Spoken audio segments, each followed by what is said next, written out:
Talo falava Samoa, alomaya isfapoponga fo ile nei o lau Samoa Taulogologo. Tumoa te tatou tala, silia marselau sfulma le valu faitaua fai. O alo mawhanau whaatasiai mal au whaingaluenga ale Universitatea Pasifika i Sauti, sa whamanuia ina maloa ia foi.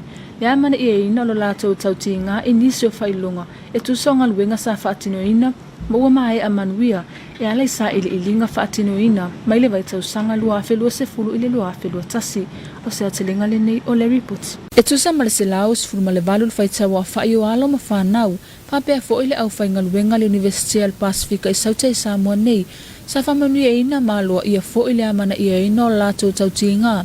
Inisio whailonga tusa o ngaluenga sa whaatinoina, ua mai a manuia alai sa ili ilinga whaatinoina, maile vai tausanga lua felua se fulu lua felua tasi, isa pepo whamatalanga tuina mai sa ta uaisi taunuanga, ale Presidente Professor Paul Aqualia, sa ia whaamalo wai ma whaafitaia, ale loto whaangai etia, na whamanuia ina nei whailonga, pāpea ngaluenga whita sa ti ngai tungai mo le fia tausanga, aolea ua sapia i maa malie ina ua whamai a ina nei male manuia.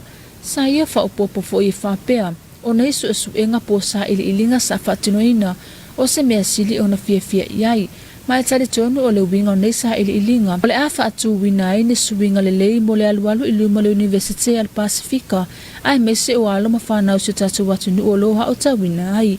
Na ia ta ua foi, ui ile tele whaafitauli i tu tau tamau ainga male uti o le whaasoa ale Universitatea, sa whea ngai ai pe tai, o loo mata wina le lasio whaamanuianga maua ale Universitatea, pei o na whaamanuia ina i foi, nisi o alo mawhanau mawhaia o nga inei whaamanuianga le au maua, a wale sanga whalau e tele ina o le silafia ma le atamai lau tele.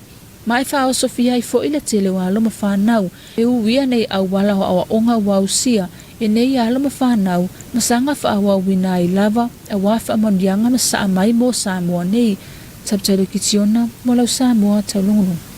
Ui ua tu lata ile whai unga le nei tausanga, ma ua lama whai ufo inga luenga, peta ia le avea lea mai tu, mutai le o la tautua alamatanga luenga whaatuanga mawhai ngā whaiva, tawala mai liso a latou polo keti, a wale whaalea o le tamau ainga maua se tatou wasunuu, o se vainga le nei i le report. Ui ua tu lata le whai unga le nei tausanga ma ua lama whai unga luenga, peta ia le avea lea mai tu mutai le o la tautua alamatanga luenga whaatuanga mawhai ngā whaiva, tawala atu inisio a latou polo keti, a wale whaalelei o tamau ainga maua se tatou watunuu, tusa nisio polo keti sa whaatino ina na matanga luenga, ile tele o afio anga a wale tawati na ina o tu tau tamau ainga maua, me se ole naunauta inga ina ia whaalelei i tu tawati na ese, a wale solonga manuia umo tangata lau tele, pata si ai malisi usi o manga ile lau ele ma whaatuanga, mai tu tau whai ngā whaiva. O le tawa whai ai ma malo le atunu o le whai unga le vaiasu na tia nei e mole mawina ma pati patia, se ngā luenga tele sa fia ngā iai ma le matanga luenga o whaatuanga ma whai ngā whaiva. Ma le lango mai ana pāanga, le malo o iapa, le tawala mai le polo kalame mo malo au whaatasi po le UNDP, watu wai le whai la e pei ona iai se tasio no fuanga, e whaafailele ai le limu, ai mese o le whaafailele ina o le ia o le tilapia, mo le taimi mua, ai mese o whaisua e pei ona iai i le anofuanga i toloa. Ona o le maulu i tau ua tātou mo le mauina ai le tele o afianga le nei vai tau, e au fia e suinga i ami o tangata whaatau. Le tau o tau mawhapaleni ua le ngā whatia le to a tele mamalo le atunuu, ma ua una ia ai tātou tangata filifili tau mawhatau ngofie, ai pei tai o ia tau mafa e le soifua malolo ina mo le fofonga tau mafa. I se pepo whamatalanga ta ua e se saunuanga le minista o whaatuanga mawhai ngā whaiva. A fionga la hauden mani, toa le watia polata e vau forces meet e whapea. E pei ona tala noa ina ma whaamaunia e le fono o atumotulai te el Pasifika, le ana tani malo ai lo tātou malo, ini naiva yaso ua tua nai, o Samoa ma atumotulai te el Pasifika o lo tau wivi ma whaafita uli tau mafa, sua uu, mea ai mo la fumanu, feti leisa matupe. E ona saunoa le tamaita i pale mia fionga fia mea nao mi mata afa ilana saunuanga autu i lea fono. E tatau ono tātou wanga i iluma mo suwinga o whaanga solonga i vahenga ese o tau mafa, e au fia ele lango. Ale maalo i lea tina i no vahenga tau whaatuanga ngā whatau limaina, ele tala fia ngai mo atu motulai te el Pasifika. E tatau ona tātou whaini whainga fau, moni fofo ngā whatau limaina e tau ngofie, e subia ai le whaangasolonga i vaenga esi esu tau mafa. Ia maua tau mafa palengi, ma si etia pea tupe maua mo tātou tangata. O le nei polo o keti o lo whaatupe ine le malo o Japani, o se tasiri o whaataita inga le leo por kalame e feso soani i tātou, e fo ia e subingo le tau ma whaafita au lionga onga, e peo na sila fia, o le whaatu anga ino puna oa ile sami ma le vai mangalu, e tāua tele mo le whaatu pula i o ia ma fingota, e le ngata ilea, o se awala e whaatu mawina ai le mawapea o tau mafa, ai mai se o ala ngā tupe moa tātou tangata. O le limu fuafua o se tasio matai ai a tangata o Samoa, ma e te lelo na o ngā mo le soifua malolo ina o tangata, e te te atuai i le telo whamai, ai mai se o lo na o ngā e mawai ala ngā tupe, mo le ati na e o tātou ainga, peita ia tele whaafita uli e whitai ia i ma limu fuafua mo lo na ati na e ui nei whaafita uli, o mawhai nei ele vaenga o whai ngā whaiva e tawala mai su inga sa whaatino ina maa o awina ai o nei loa le lei o whaatino ngā talawhia ngai. Mo le ati na e ino le limu fofua i ngā tai whalo Samoa. Tau sanga o mawai, sa whaatino ina lava le whaafai le ino le tila piel o fiso whai ngā whaiva ia pia. Ai whaatino ina ngā luenga mo whai sua i le afio angotoloa. Ma o se whawhita au li tele lea sa whia ngai mal matanga luenga mal au whai ngā luenga. I le vao no fuanga mo le whaatino ino ngā luenga ia suta itasi. O le whausia ina lao lele no fuanga. O iai se whaamoe moe le atapu vai tasi uma iai whaatinonga. O le whaafai le ino tila pia.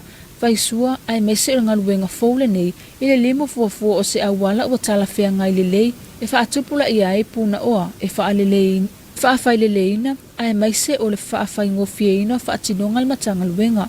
Tabtalo kitiona, walau Samoa taulogologo. Sa tatala aloa ia le Paul Kalami o le Healthy Nanas, ale asocio kirikiti whaava malo o Samoa i le aso na nafi, i a fio angoti a vea maloto whanga. O se atelenga le nei o le report. Sa tatala ina aloa ia se tasio Paul Kalami le asocio kirikiti whaava malo o Samoa, i le a fio angoti a vea maloto whanga, ta ua o le Healthy Nanas. O le nei Paul Kalami ua le tasi se a fio anga wa asia, ai ua tele ina whaamanuia inai nuu malala whangata itasi, ai meta i mafutanga ma komiti a tinao nuu mai ka lesia.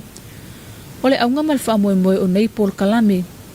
O le tamo whaile whaatino ina niso ngā luenga ngā whatau lima ina e tina matama itai, i to tonua la tau loto i whale, ma le si o manga o o la ai, a wale a tina ina o le tamau ai ngā maua, e whaatiti ai le tango lima, a ia iai se langona fia ngā lue mo le atina ino ainga nuu ma e ka lesia.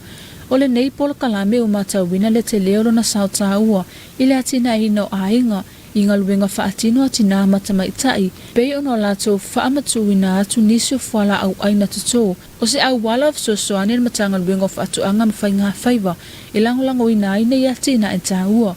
O lo matawina fo i leo la le leo whaatuanga sa whaatino ina komiti tina sa fea e lea Paul Kalami.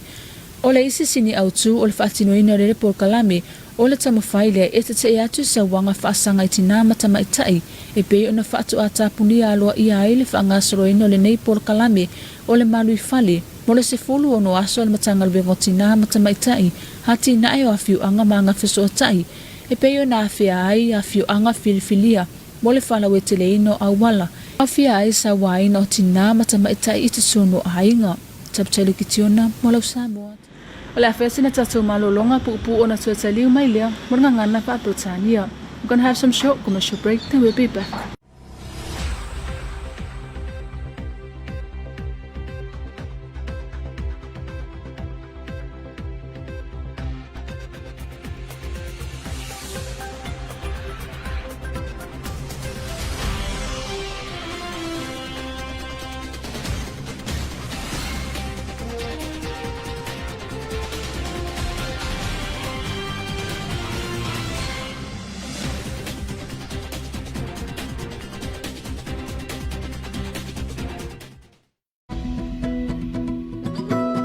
Kids, go look for your mom.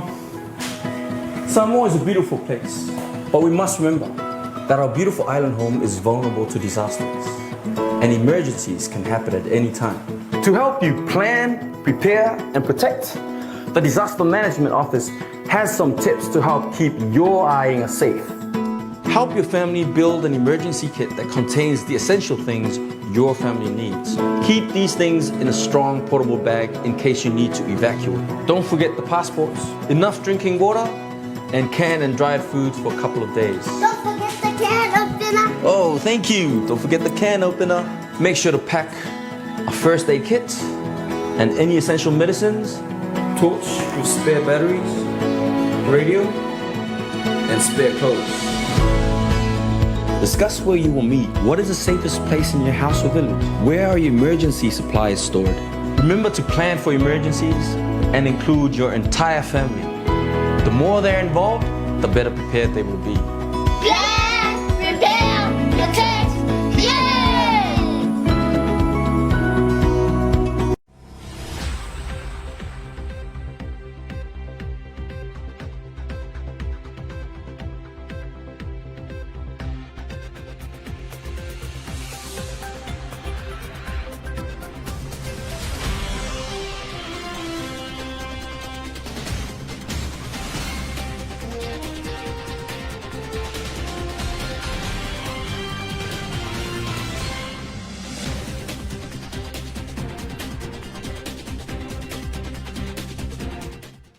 Good evening and welcome back to another edition of your TV2 News for tonight. Leading our bulletin, the University of the South Pacific acknowledged and rewarded the hard work, commitments, and dedication of 118 staff and 15 students who released A-star and A-ranked research publication in 2020 and 2021. Here's more on this report. The University of the South Pacific acknowledged and rewarded the hard work, commitments, and dedication of 118 staff and 15 students who released A-star and A-ranked research publications in 2022 and 2021. According to the given press release stated that the USP Vice Chancellor and President Professor Paul Akwalia congratulated the staff and students, adding that these awards were a tribute to honor their hard work, dedication, and accomplishments. He added that research is something that he is very passionate about and believes that research is what makes a university entirely different and what makes it great despite some financial difficulties. The university's senior management team has taken a very strong stand that it's important to recognize research and recognize that we are now in the global rankings. The USB Deputy Vice Chancellor of Education, Professor Chito Van Walailai, was emotional and expressed how this leap into research has slowly moved the USB from being a teaching university to one that could also excel in research. Professor Lai was one of the Research Award recipients, where he was recognized for the 2 A-star journal articles in 2022 and 2021, with 9 A-ranked journals for 2022 and 2021. He added that as academics and scholars, it was critical to contribute to the developments of to capture the interest of upcoming students. Part of an academic's life is to produce new, and this can be contributed through research. This is of utmost importance as through research, our regional institute is now recognized globally for its research works in various fields. He added that such as achievements by USB captured in the interest of regional students make them want to be part of our regional institutes with global recognition. The Deputy Vice Chancellor Education also believes that USB continues to shift from being a predominantly teaching university to a premier research institution that is built on the dreams of previous vice chancellors and is now the legacy and will be left behind by researchers today for generations to come. Although the end of this year is nearing and many of the public services are coming to an end, this is not the case with the Ministry of Agriculture and Fisheries, which has come forth in some of their projects to financially improve the wealth of our country. Here's more on this report. Although the end of this year is nearing and many of the public services are coming to an end, this is not the case with the Ministry of Agriculture and Fisheries, which has come forth in some of their projects to financially improve the wealth of our country. They officially launched its new project last weekend, which is the multi-species hatchery extension. The launch by the Ministry for the Hatchery, a facility to propagate and culture sea grapes, and tilapia for the first time, together with the giant clams on the existing hatchery. According to a given press release stated that the Minister of Agriculture and Fisheries, Honorable Auli Malietua Lewatea Polataivao Fosi Smith, in his keynote address stated that our world is seriously affected by climate change, the COVID-19 pandemic, war between Russia and Ukraine, and the 5F crisis: food, feed, fuel, fertilizer, and finance. As a result of these ongoing crises and shocks, we have seen negative coping strategies developing, including changes in consumer behavior with the price of health goods beyond the reach of most of us, and forcing us to resort to cheaper, less healthy options. As confirmed by the recent Pacific SID Solution Forum that our government had co-hosted with FAO, Samoa and Pacific Small Island states are struggling to cope with food, fuel, feed, fertilizer, and finance crisis. Also, as our Prime Minister, Honorable Fiame Naomi Mataafa, stated in her keynote remarks at the forum, we need to move forward with transformative food system approaches, including government support towards building sustainable, resilient, and inclusive agri-food systems that works for the Pacific Small Island states. We need to be innovative and come up with sustainable and affordable solutions to transform our food systems for their intended beneficial purposes, which are to maintain food, nutrition, and income security for our people. The Toloa Aquaculture Multi-Species Hatchery Project was funded by the government of Japan, is one great example of innovation that helps us address climate change and the 5F crisis. As you are probably aware, aquaculture is important to increase the harvestable stocks of fish, seaweeds, giant clams, and other marine resources by developing fish farming to supplement natural stocks. Tiona for your TV2 News. In other news, the Samoa Cricket Association launched another Healthy Nanas program for Lotofanga and Tiavea yesterday. Here's more on this report. Samoa Cricket Association launched another Healthy Nanas program for Lotofanga and Tiavea yesterday. The Healthy Nanas program is run under Samoa Cricket's partnership with Team Up Australia. Samoa Cricket uses cricket as a platform to empower and educate women of all ages and backgrounds via modified cricket activities, social programs, and collaborated educational presentations relevant to the Healthy Nanas objectives. The event yesterday was attended by the Second Secretary and Council representative from the Australia High Commission Patrick Lawson and Women's Committee to witness the event. The Samoa Cricket's Healthy Nanas team discussed the program with the Women's Committee of Lotofanga and Tiavea and ended the day with fun cricket activities to promote healthy lifestyle changes. The association also acknowledged the participants, especially the Women's Committee, for their support through this program. And that is the conclusion of your TV2 News for tonight's special acknowledgements to the Samoa Water Authority for supporting your TV2 News. Until then, good night. Malfai ungale na lau Samoa taulogologo ne tula la fiafi mo moli le ngal faftai ile pulenga o suavai o langlang o ina o lau Samoa taulogologo. E manuia fa so ngala fiafi to fa soifo.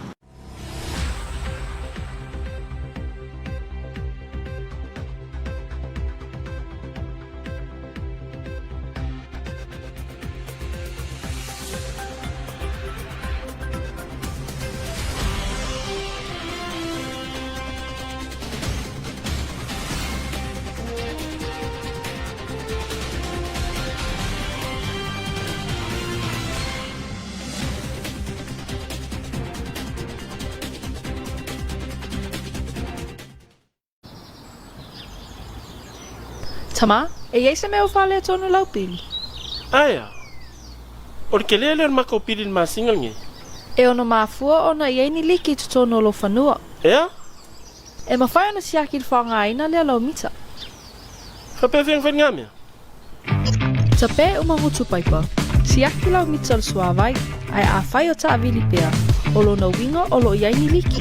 O liki masani au fia ai. Fale le ta ua oleanga tane ma olo alu pea le suawai. Mutu paipa e sina pe atape. Malaina paipa e papa e tutono whanua. A mai ona fale leia ia vaenga, o te tau ona tū le whae loilo le mita pe atape. E mawhai ona talasanga i le pūlenga, mo le loilo inga o lau pili o le suawai. Pe a whai ua mai ona fale leia vaenga o lo liki. A sefe lau vai? Sefe foi lau tupe. I'm feeling lucky in every round.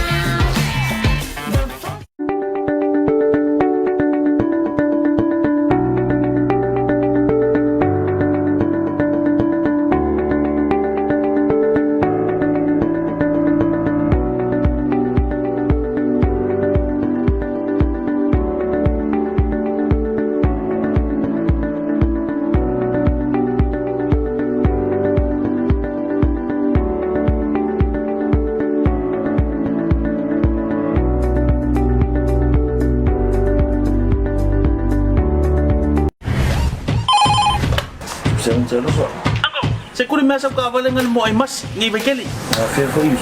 Ke sausa o ay Vaikeli e kaura ura pe. E afero ka makau. E whaasanga pule pau ke sama-sama na kumai kai. E afero lang avane nga o wangai paneraw ka. Sole, mo kwa le vare o fiu whakari aku oe. Awiri usu, kwa fiu usu o merkou whare piko ule o kousu. Tapena ine le malo se fufuanga taua. E ala le whaingo ino awala ma le whaanumero ino whale. Awa le whaawhaingo fi ino whio inga manu malo le atunu. Ai mese o nanga taua i taine mo o miai. Ele si low la go inga. Hey, no slow, right? Very fast. Marfia mawali ngola wala man ngumelo fale o marquês. Mo nisi whaamtalanga. Whaamsota i mai le vaianga le puma ele numero lua te siono tastas.